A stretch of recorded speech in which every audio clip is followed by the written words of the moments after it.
We're on our way to Birmingham on a dreary winter day, and we're pretty excited to make it there and explore some new sites. Three interesting pieces of history we'll be looking at. But let's look at how we got here. We took our train from Guelph to Toronto, a bus to New York, an ocean liner to Southampton, another train to Bristol, and then the bus to Birmingham, and of course this local metro to Birmingham, through Birmingham to get around. And here we are in the modern city of Birmingham. Looking forward to exploring some of its history. We have three exciting pieces of history that we'll be looking at from different time periods. And hope you'll enjoy coming along for the ride as we explore the city of Birmingham and its countryside.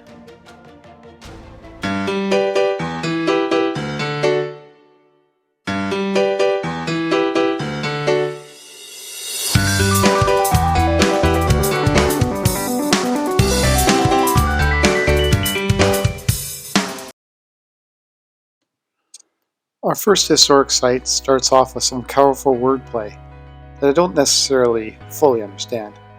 I guess old English words that may be taken on new meanings over the years. But basically, this led us into the site that we wanted to explore, just outside of Birmingham. This is a ancient Roman site, old village that we were able to find in the countryside with the help of some local guides, some friends of ours who were kind enough to bring us here. And so I just wanted to explore this because it's kind of the first time we've run into remnants of the Roman Empire. Okay, continuing with the use of colorful words and metaphors, we'll use this as a bridge to segue into our next historic site. So the next site that we're going to go look at in the Birmingham area is the Mersey Canal, which is a 150 kilometer long canal system of locks and channels and like vehicle or pedestrian bridges and tunnels. And so this seemed like a good way to bridge from a much older period of the Roman Empire to that we wanted to briefly touch upon to a more modern, if I dare say, period of canal building in part of the Industrial Revolution time frame. So the canal system here was built in 1777, so it's been around a long time. And the ships here are very long and skinny. And that's because the canal is quite skinny. The locks are only allowing for vessels that are 7 feet wide. And so the ships have become quite long to allow people to live in the ships, because that's one of the things people will do here, is live in the ships year-round and travel the system of locks. It's extremely windy the day we were here, so we tried to brave it as best we could, as did the wildlife. It's just a typical windy winter day here on the lock system. But here you can see one of the narrow channels there, that with a bridge over top, give you an idea of how narrow this canal system was. Before heading off to the final historic site, we thought it'd be good to grab a bite to eat in a budget-friendly manner. Let's see what I can come up with. So this is Budget Traveling 101. It's a grocery store right across here. I don't know if Cammy can point it over there, just to give you an idea. It's a grocery store. Right there. And so anyways, you buy your chicken there. They have whole chickens, one, for those of us who... £5, 75 pence. Yeah. And then you find yourself a place to eat. Apparently benches are not a thing around here. It's like proper picnic tables. So we found this little tiny bench on the side of the sports center. And you just munch away on your chicken, the two of you. And there you go. You And, got yourself a lunch. and we are waiting for the library to open. Waiting for the library to open. Because we use budget travel 101. Go to the library and use the Wi-Fi. Use the Wi-Fi. Eat your chicken. Enjoy your day. Get a few things done around. There we go.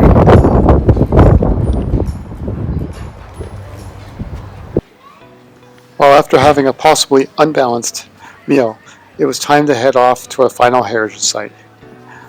This one's a World Heritage Site, and one that we were looking forward to seeing for quite some time. Welcome to the Iron Bridge.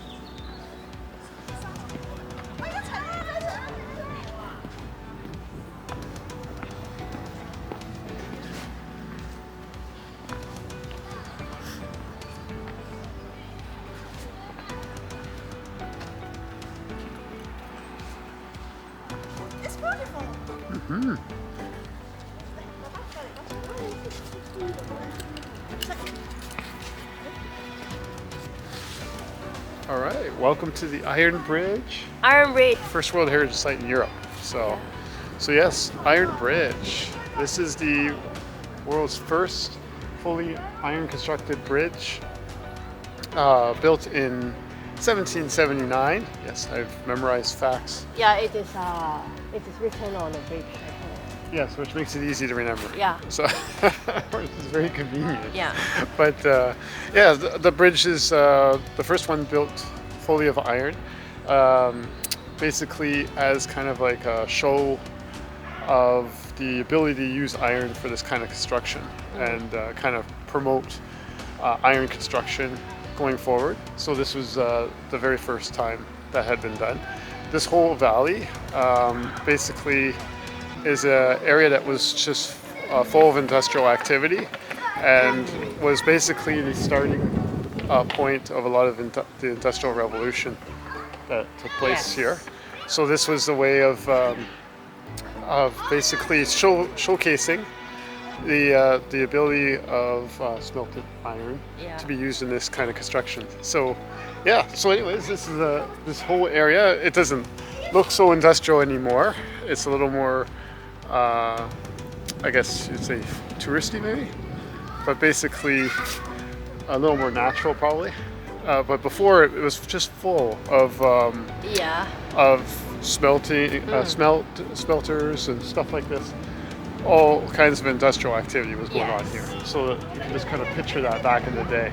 And then this particular spot was chosen because it has the most dramatic landscape for placing the bridge, which I must admit they did a very good job of choosing a good spot. So, yeah.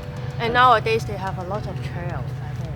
Yes, a lot of hiking trails around the area. Yes, around this area. And there is a small town. Yeah, the town's pretty cute. Yeah, it's very cute. Can we just slide around? Go, slide. Look at this, slide. Look at that. Yeah. See if I can show that. There's the town, just a little bit of it. We'll show some better pictures. Yeah. Beautiful little town here to explore, not to mention several other sites. Even on the way in, we saw a couple of smelters, old historical sites. So yeah, this is all basically part of the World Heritage Site that we've come to explore today. So we will just walk around and then explore more. Yeah, let's take a look. Sweet. So our hike was a short one. We followed the river downstream for about 1 kilometer, crossed over a more modern bridge that's located there, and then came back on an old railway trail to make a full loop back to the Iron Bridge. So we arrived at Fatland Furnaces. These are the ruins of Fatland Furnaces, and it was built between 1757 and 1759.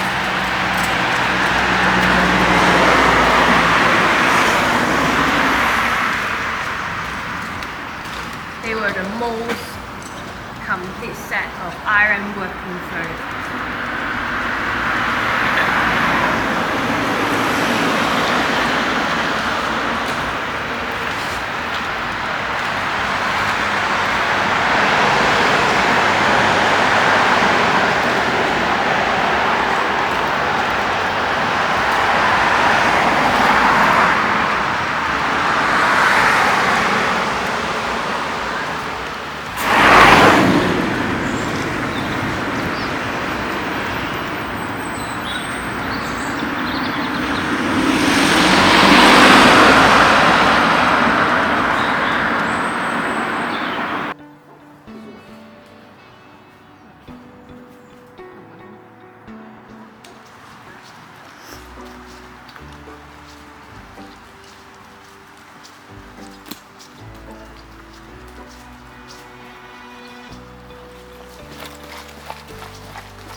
Look, we're on, Cammy. Yep. We're walking. So we are in a small trail just near Iron Bridge. Yes. Oh, that's very dangerous. Yeah, very dangerous. It's a horse droppings. Yes, droppings, yes. Horse droppings. Anyways, So we are on this path, yeah. which was originally a railway. Yes, originally a railway heading through, is it Jackfield. Jackville. So this is Or, kind of, yeah, Cammy's going to try to read, blog, and walk at the same time. Jackfield. And dodge Yeah, the droppings. Yes, Jackfield. Jackville. This is what I did because I am good at multitasking. Impressive. So basically, it's old, like, they call it ancient subdivisions related to the different industries that used to be here, associated with the Iron Bridge and everything that was going on there with the construction of that, Yeah. and other various industrial activities. So yeah, we're just exploring this nice trail now because the railway ties are gone and it's now just a nice walking trail. There apparently are horses that can use the trail. So watch your step. And there's a lot of bicycles and other things. So a beautiful little spot to explore. Yep. Just down the street from the Iron Bridge. So off we go to explore and multitask.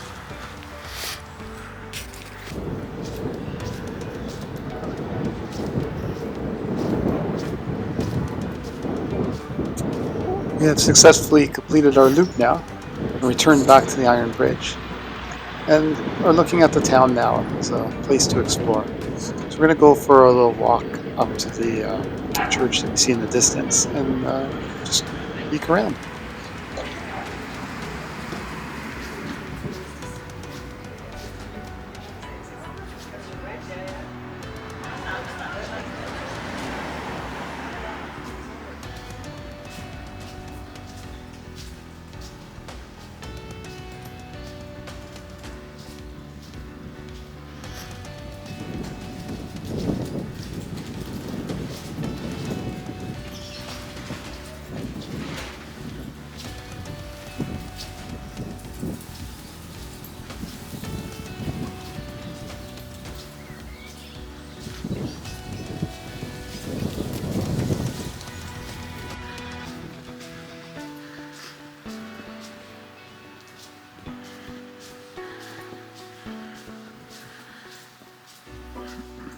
If you do go for a walk in town, keep in mind you might want your hiking boots. It's got quite the incline.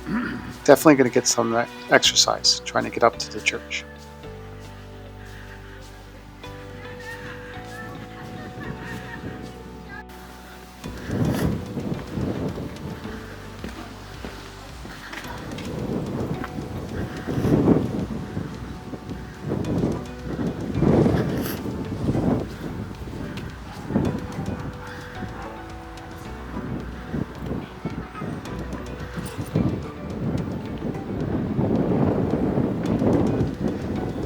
From the yard of the church, you can see the Iron Bridge in the distance, which is really nice. And it's very peaceful here. Very few folks are up here by the church.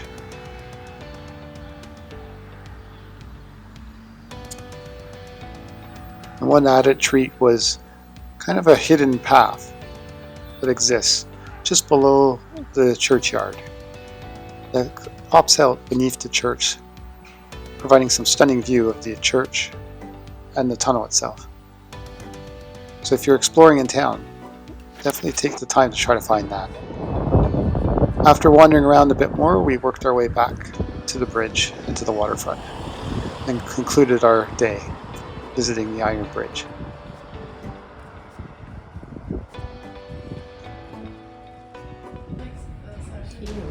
Yeah, it's very big.